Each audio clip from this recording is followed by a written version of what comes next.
Good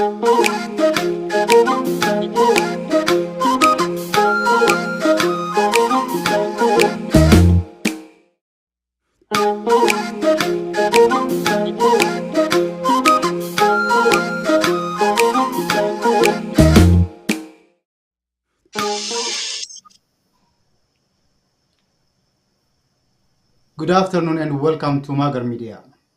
This is Magar Samonanya, Magar's regular weekly program. I am Hussein Bayena, covering for Tamasgan Mengistu. Today, our topic of discussion will be Amhara Civil Disobedience. And here with me are Dr. Sanait Dereje and Theodros Turfe to discuss on the topic. We will be back.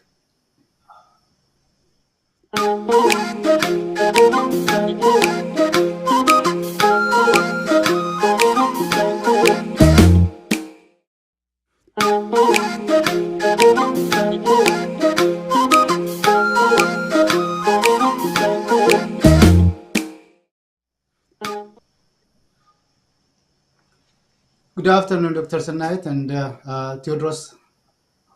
If you would introduce yourself to our audience. Obviously, most of our audience know your role in the movement, in the Amhara movement. But if you would like to give a quick hello to our audience, please do. Dr. Sanait? Okay, thank you. I'm Sanait Daraja. I appear sometimes here on Magar Samaninya to discuss current issues, but also a director at the Genocide Prevention in Ethiopia and have several volunteering positions across the Amhara movement. And Theodros? Wilson, thank you for inviting me to Magar Media today, and pleasure to be here alongside Dr. Sanait. My name is Theodros Turfe. I am the chairman of a civic organization called Amhara Association of America, an advocacy group here in the United States, and also the president of an umbrella organization for Amharas here in the United States. And that umbrella organization is called Federation of Amharas in North America, or FANA for short. Thank you for, looking forward to having this discussion. Thank you very much again, Dr. Sanait and Theodros Turfe. So as I introduced earlier, our topic for this conversation is Amhara Civil Disobedience. In our country, Ethiopia is once again in a critical crossroad. The highly orchestrated and extremely concerning act of terrorizing the Amhara people by its own central government of Dr. Abiy Ahmed and the regional administration of Dr. Yilika Kafalo is underway as we speak. This clear act of government-led terrorism under the pretext of disarming the Fano is long anticipated and coordinated across the Amhara region. For our audiences, I would like to give you a quick description of what Fano is. Fano is an ordinary Amhara who volunteered and organized in their locality based on their long tradition to defend themselves, their family, their districts, region, and by extension, their country.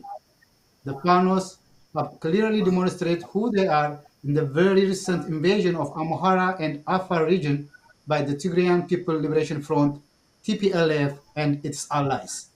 So today, we will be mentioning Fano a few times, so you will have a good understanding of what Fano means. So as I mentioned earlier, the campaign by the Abiy administration, supported by the regional administration of Amhara, led by Dr. Yilikal, is kidnapping and assassinating Fanos and Amhara elites in the region. This week alone, innocent civilians and bystanders have been also killed in the town of Mota, Marawi, and Woldia. In the town of Mota alone, reportedly 11 people have been gunned down and over 40 are wounded by snipers. and hundreds have been arrested. According to the local sources, the kidnappings, targeted and arbitrary arrest and disarmament of Fano and Amhara elites in various towns in the Amhara region has been continued as we speak. In the city of Mota, Marawi, Waldea, Mersa, Dese, Dobra Brahan, Bahir Dar, and Dangla are some of the towns and cities where this campaign by the central and the regional government is underway. The members and the leaders of the Fano, the Amhara Special Force, and the militias have been arrested, kidnapped. Leaders of the National Movement of Amhara, NAMA, and some professors, very known popular artists and activists have been also detained and arbitrarily arrested.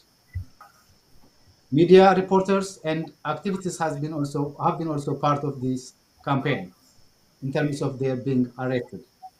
So now I'll give the first question to Todros Turfe.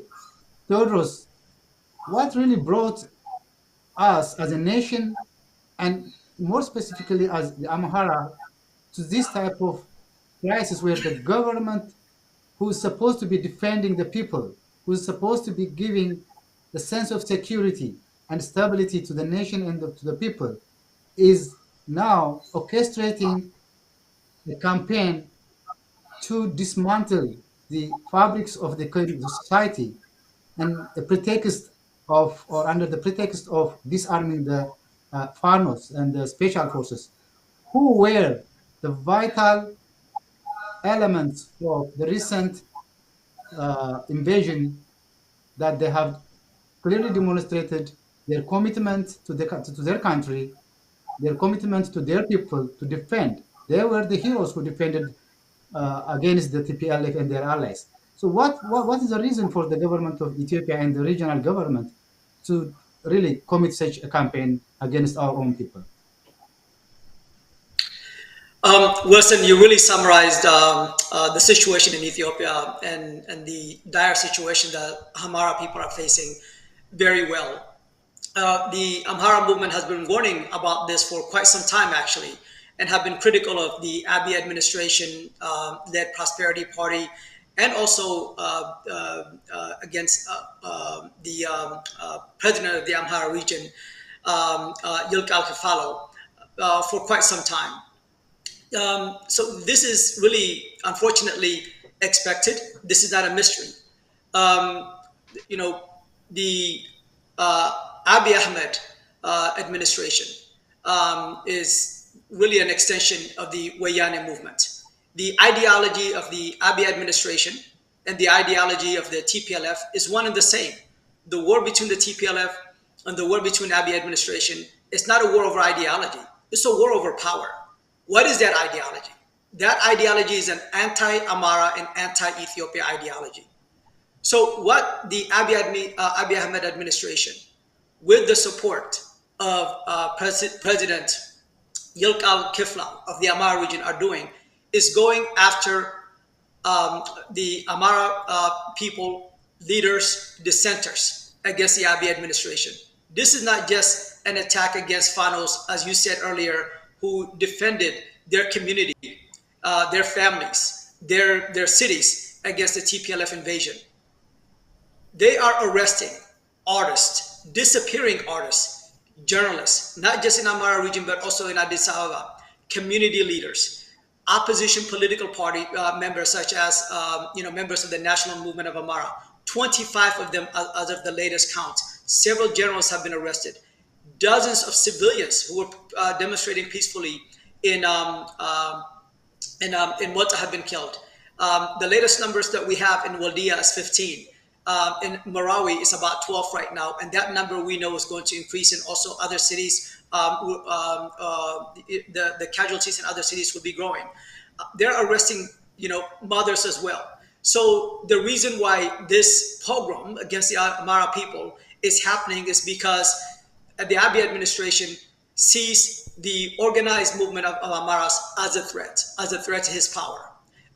just like the TPLF had seen the Amhara people as a threat to their power. So it's really because of the ideology that Abiy Ahmed believes in. And so this is not really a surprise. It's unfortunate that this is what we are witnessing on our TV screens, on our phones and across all social media. But what this has done is really unified the Amhara people. The Amhara people to be defiant, in the face of the state-sponsored terror against the Amhara people. And there are people across all of the Amhara region who are peacefully protesting. People who are not in Addis Ababa who are actively protesting against the arrest of these individuals, activists, journalists. So this is really the reason why this is happening right now in Ethiopia. It's not unexpected. Instead of holding these people as heroes, like as you were saying, these Fanos who fought against TPLF, he's arresting them. What we know now is that under Abiy Ahmed, there will not be justice for the Amhara people. The TPLF, leaders who were arrested have been freed, such as Sibhat Nega and others. But at the same time, innocent people who have not committed a crime across, Addis Ababa and the so-called Amhara region are being rounded up and arrested and being killed, and it's unfortunate. Thank you, Theodoros.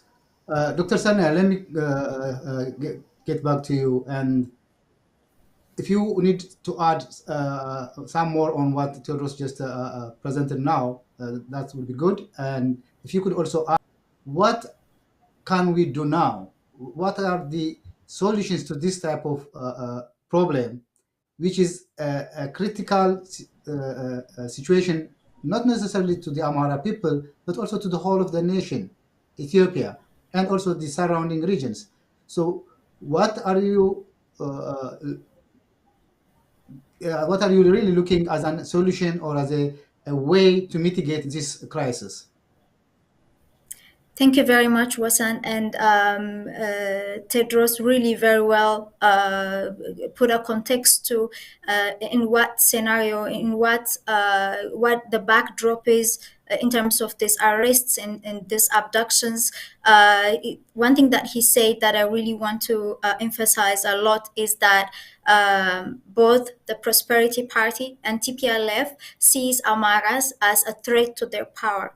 And that means it doesn't require for Amaras to do anything. Their existence is a threat. The fact that Amaras exist is a threat. This is why I want to highlight the genocidal nature of this movement.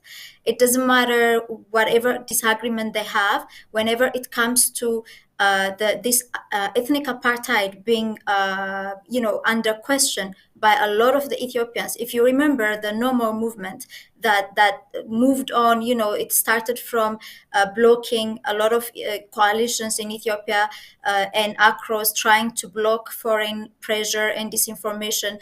People started questioning about the system. If you remember, it was within from the government itself that wanted to dismantle that movement. What does that show you? It might be here and there. They might use the Ethiopian unity to save themselves. But whenever the question about the how brutal the system is, how Amaras and other groups also across other regions where they're cordoned off from, for example, Oromia region, Benishangul, when they are asking this very, very important questions, human rights questions, basic fundamental questions, how the system is barbaric, how it's impossible to be just summary murdered for your identity, then the next thing that happens is mass arrests, abductions, and even conspiring with what they called an arch enemy, which is TPLF. That's what we're seeing now. And for that to happen, Amaras didn't do anything. They didn't plot a coup d'etat. They did not do anything really out of the ordinary. They were actually trying hard to rebuild the damage that this war caused, and also the damage the ethnic-based attacks caused. So if you both know about the Amhara Emergency Fund effort, how diasporas pulled together and try to rehabilitate their people back home, because there's dire support from international NGOs and the government itself. So it is while people focusing there that they just realized the fact that Amharas exist, the fact that they're not eradicated, the fact that they're organized and being prepared to defend themselves from the third round of the TPLF invasion that is at the doorsteps, that by itself was enough to launch these attacks. So this whole thing is genocidal. A couple of things I want to mention. I hear a lot of people likening the situation with how in November 2020 the war started. People are likening how the government is mentioning, rule of law, and how they're trying to control the situation in a legal matter in Tigray. And I see a lot of advocates from both the government side and the TPLF side trying to liken the situation. This is absolutely a different scenario. The reason why I'm saying this is the regional government, what TPLF say controls Tigray and governing it at the moment, was squarely against this initiative or against this conflict with the central government. When it comes to the Amhara region, absolutely everyone is against the people. The people don't have any legal representation in the system. The regional government itself is against them. So there is no likening this situation to what happened with the war.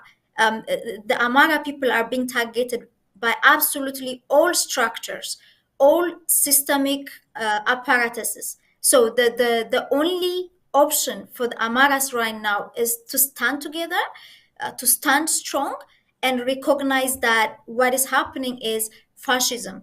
What's happening is legally recognized genocide. So what's happening is gaslighting the people into thinking that it's only a section of the population that's being targeted. But the reality is, let me give you an example of a Fano, for example. They're having this propaganda that Fanos are being targeted because some are undertaking some, illegal activities, etc. Let's really pull this apart. A few weeks ago, they selectively took some Fanos and awarded them for their efforts in protecting the country and the people against TPLF's invasion. One of this Fano that was actually awarded by the government in the presence of the regional president himself and other officials, Fano Sharab Achanef, in Chaudaba, in the town of Chaudaba. He, let alone him doing illegal activities, he actually was back to his day-to-day activity of running his hotel. During the daytime, the district administrator actually went there and have lunch with him. And at night, they went and abducted him. And they literally invaded the town with armed forces. So this is how ridiculous the situation is. He actually recognized, okay, this is a relative peace, it's not active battle going on. He went back to his life. He's running his hotel. Imagine, this is what Fanos are, like you described earlier. They are businessmen, they are farmers, they are teachers, they are students who, when they're called upon, go to the front and protect their family and country. And this is not a new phenomena. It's not a new tradition. This is how Ethiopia existed for thousands of years. They just continued the tradition of their forefathers. Regarding arms, being armed is essential, just like some cultures have a culture of having spears or having, swords. Being armed with a gun is a central culture of Amharas, not only Amharas, Afaris as well. Most of the northern communities, and later on after Adwa, it became a thing throughout Ethiopia actually. So let alone it being central part of the culture, lately, very lately, when the TPLF invaded in the second round, there was an official directive where government officials from precinct or Kabale level right up to level promised the Fanos to go out, whatever battle and whatever they confiscate during battle that they can keep. This was an official directive from the government. So there was nothing illegal that these people have done. Fanos were getting ready for the third round of the TPLF invasion. What is actually happening is disorganizing the Amhara people so that when the third round of invasion comes, they try to defend it in a very disorganized manner, where we will see worse damage and destruction from what we've seen from before. So a couple of things that I would say for Amhara people is to stand as one, stand together. We can see that all major functions of a government have broken down. Government is not protecting the people. Government is abducting the people all across the region and in Addis Ababa. All the voices of Amharas are being abducted from all sections of the population. So know what's going on is fascism, and defend yourself. That's my message. Thank you. Thank you, Dr. Sarnait. Let me get back to Ted. Dr. Sarnait mentioned a couple of things. Number one, this campaign of terrorism, the abduction, the killing of innocent people, the Fanos who fought for their country, Dr. Sarnait put it as systemic and structural. It goes from the central government to the regional government to the local governments. In fact, who is implementing these atrocities are the local people who are in power under the name of the Amhara people. Ted, what can the Amhara people do today and tomorrow to really avert this campaign of destabilizing the region, destabilizing the people, and making them subjected to all sorts of human rights abuse? As Dr. Sanat mentioned, we know there is a documented evidence of genocidal acts. So how can we protect the people of Amhara? And what would you say are the key things to be considered at this point? That's a very good question, and this is something that we have been discussing with our global network and also with our contacts in Ethiopia. I want to give two examples of individuals that have been arrested for our viewers, just so that they can have context in terms of who the central and regional governments are going after. For example, there's a young lady named Tina Belai. This is a young lady that lives in Bahar Dar, who's an Amhara activist and also a member of an opposition political party. She's not a gun-toting, carrying person. She's just an activist, but she's a dissenter, and she has been critical of the Abiy administration and also of the President Yilkal of the Amhara region. It is only for that she has now been arrested without any charges. Another example of a woman that has been arrested is a woman named Maskara Mabara. She's a lecturer at a university. She's a mother of two, a wife. When she arrived at Bole Airport, the federal police in Addis Ababa picked her up and arrested her, and her whereabouts are unknown. She doesn't carry weapons. She's not a gun-toting woman. She's not an extremist, but she is critical of the people in power. And that's their only crime. Their crime is just being Amhara and being critical of the people in power. So now, what can Amhara people do? Well, we have to go back to 2016 of what started this movement, the Amhara resistance. We have to start beginning in Ethiopia. We have to begin this, protesting peacefully. And to stand in solidarity with the Amharas who were massacred in Mota, Waldia, and Marawi, peacefully protesting,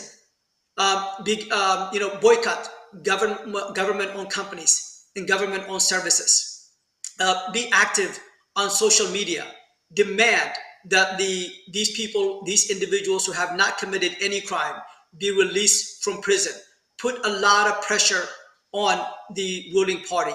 Civil disobedience has brought down many governments across the world.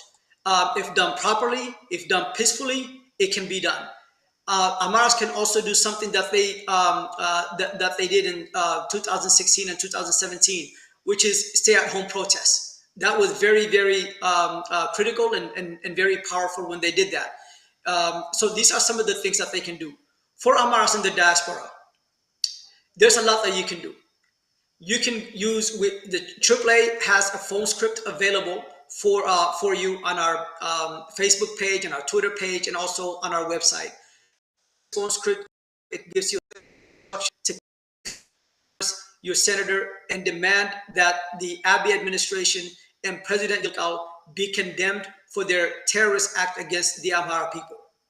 And call every day. Call as many times as you can. This is the least that you can do. It takes less than 30 seconds to do that. If enough of us call, it will make a difference. For Amharas in Canada, Europe, Australia, and New Zealand, you can contact your parliamentarians also as well. In addition, for those Amharas here in the United States, this is election season. Members of Congress will be having town halls. Go to those town halls and demand that they take action and demand that they condemn the actions of Abiy Ahmed and President Yilkal. In addition to that, call your family members in Ethiopia. Let them know that they are not alone, that we know what's happening, and we are speaking on their behalf. We are advocating on their behalf, and we are standing on their behalf. In addition to that, you can also support Amhara organizations here in the diaspora that are advocating for Amhara people. Join these organizations, support them financially. As Dr. Senai said earlier, the Amhara Emergency Fund raised over $2 million and provided a lot of humanitarian services in Ethiopia, from providing free food to over 130,000 Amharas who were internally displaced, providing free psychotherapy training for over 800 women that were brutally raped by the TPLF militias, and giving them each 13,000 birr to start small businesses, deploying 40 doctors across the region to provide free medical services to over 40,000 people who needed those life-saving medical services. So supporting Amhara organizations is one way that you can support Amhara people back in Ethiopia. So these are some of the things that Amhara people can do, but it means to resist, peacefully resist, stand up. This is part of our tradition. Thousands of Fanos in Ethiopia gave their life to protect their communities. These people are being rounded up and being put in jail. We have an obligation to stand up for them. Dozens of peaceful protesters have been massacred by security forces. We have an obligation to speak up for them. We have an obligation to tell their stories. We have an obligation to advocate for them. Artists have been abducted. Musicians have been abducted simply for singing about the plight of Amharas. What you're seeing right now is a gentleman named Danya Wale, abducted simply for singing about the plight of Amharas, and also about Amhara tradition, about Amhara culture. What's under attack is not simply is our culture, our tradition, our history, and what's under attack is Ethiopia. So, and the one thing is though is, in the face of terror, what happens is that it brings the people together. It unifies our people, and unified together, working together, we can overcome this. Thank you, Ted. So we can draw a bit of a parallel between what's happening now and what happened about 4 years ago, the movement that brought down the TPLF-led government and created the opportunity for the Abiy Ahmed government to take power, being trusted. However, history is repeating itself, not even far, but in 4 years' time. Dr. Sunnight, what is the lesson that we can draw again, and how do we extend our solidarity to the Amhara people in Ethiopia, to the people who have been killed, who have been abducted, who have been arrested, and to the great majority of the Amhara people And what would be your message to the Amhara people and to the Ethiopian people at large? Thank you very much, Wasan. You really hit the issue at the crux of it, because this is exactly the parallel of what was happening 4 years ago. Amhara people, there was Amhara resistance, went out, there were a series of abductions, torture, uh, unexplainable atrocities, shooting from the building tops, 11, 10-year-olds on a religious ceremony. All that has been repeating itself, although worse, because not only the government apparatus was doing this, people were giving a lot of leeway for the government, because unknown armed groups, Shani, OLF, OLA, Gumuz, armed groups, there were a lot of these groups that weren't under the structure of the government that were causing immense suffering. And even then, the people actually were patient. Thinking of just the general direction the country is going. There was war, there was international pressure, and really a major benefit of the doubt was given for the central government. But what we're seeing now is direct terrorizing of the people. Not even just that. It's illegal in their own constitutional framework itself to have regional forces from another region don the uniforms of the Amhara Special Forces, and have them come and murder civilians like that.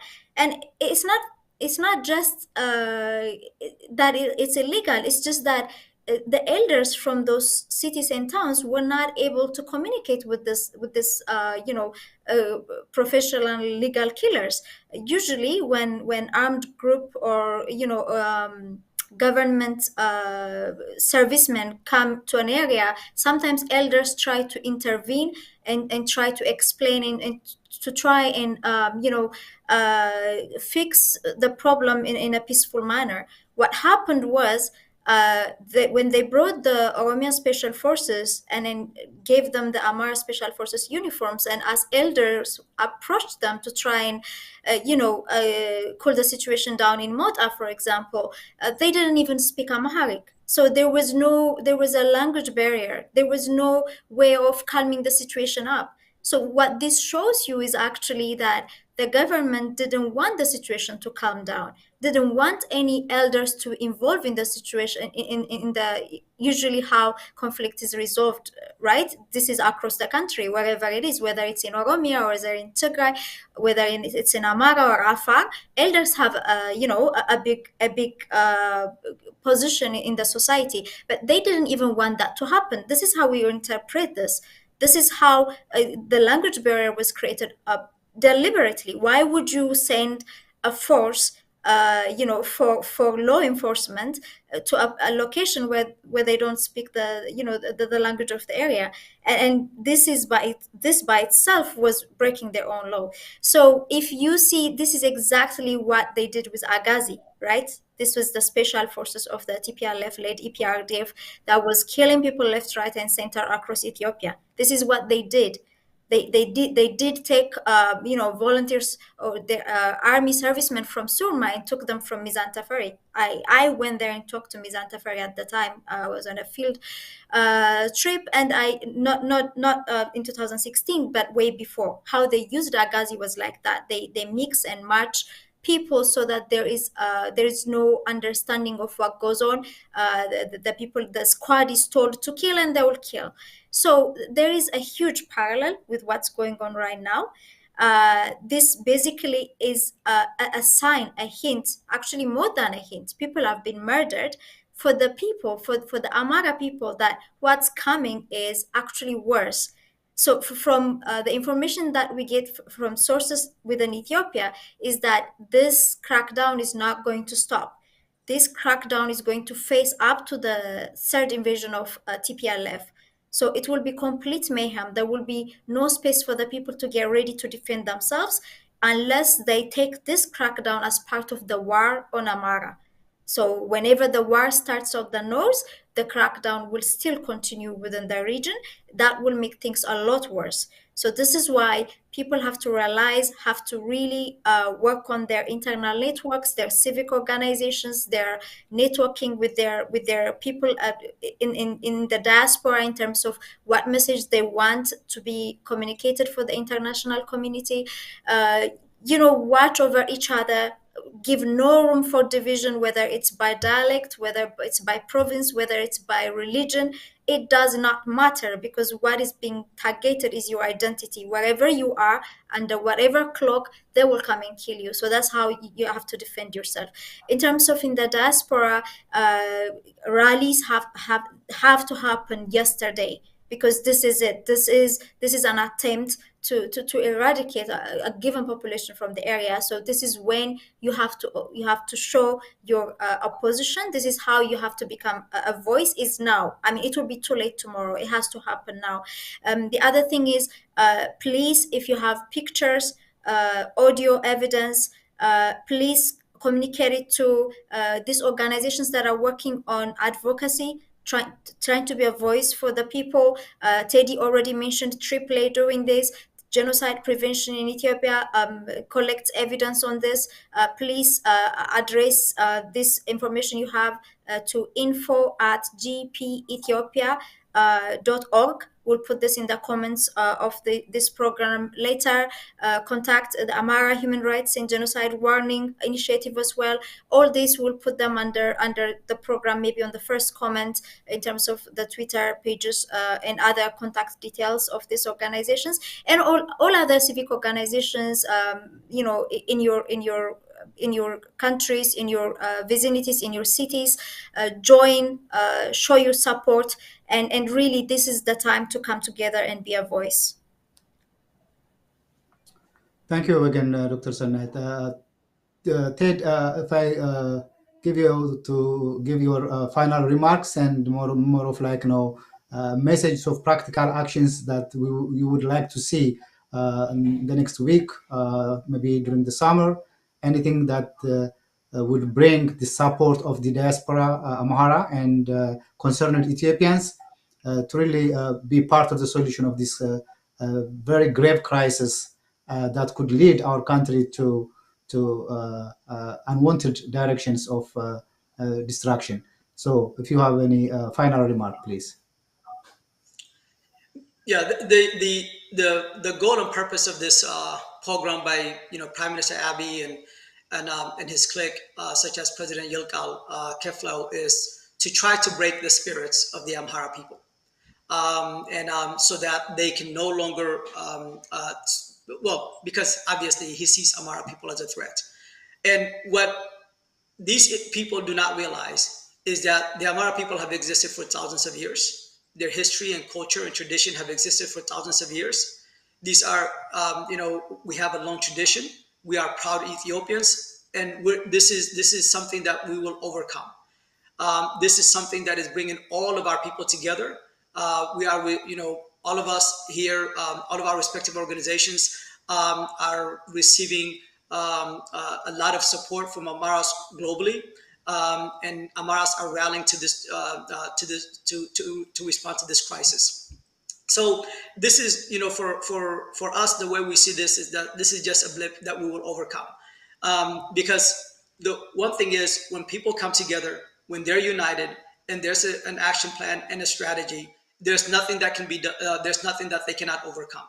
And so, as a people, we have overcome the invasion of the Italians in the 1940s, the invasion of the Italians in the 1800s, and other foreign invasions, and also including internal enemies. And our people and Ethiopian people coming together have overcome this. What we have right now is a failure of leadership under Prime Minister Abiy Ahmed and his clique.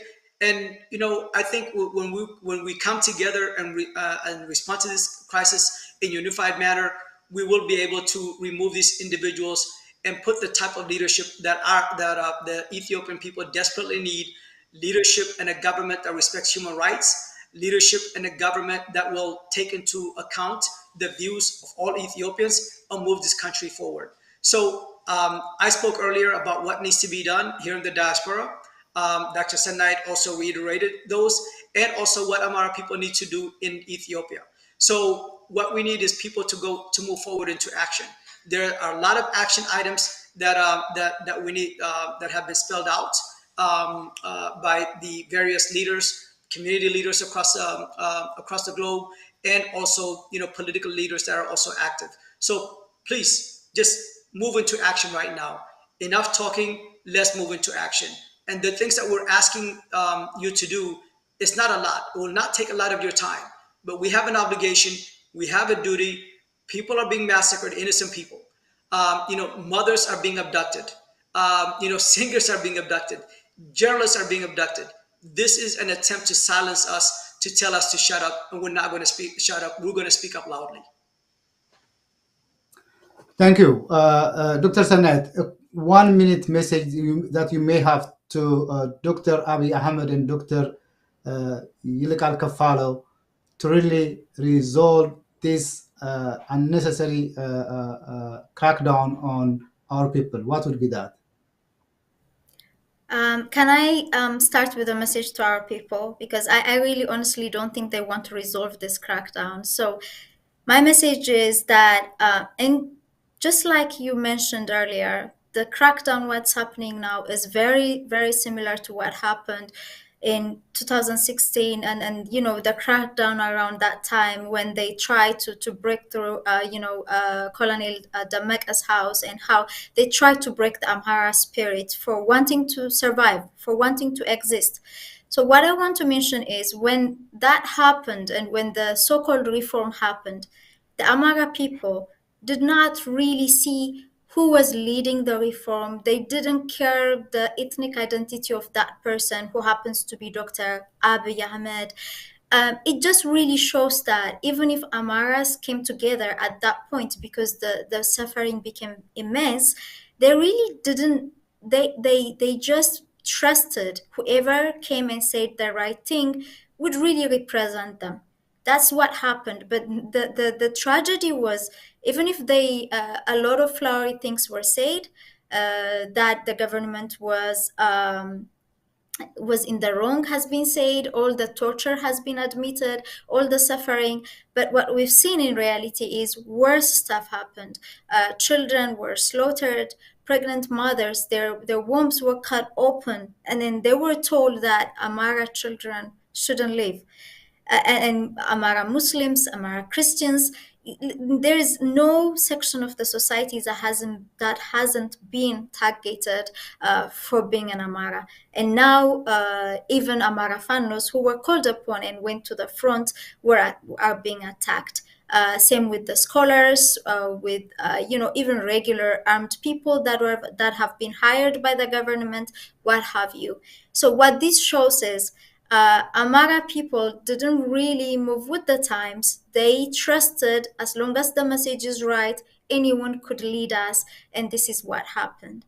So my question is, unless we have seen this ethnic apartheid system being completely deprogrammed out of the population in Ethiopia, that is from everyone who grew through the system, who went to school learning about the system, until that is deprogrammed, now we have an actual example that just because people say something right, it doesn't mean they will treat you right.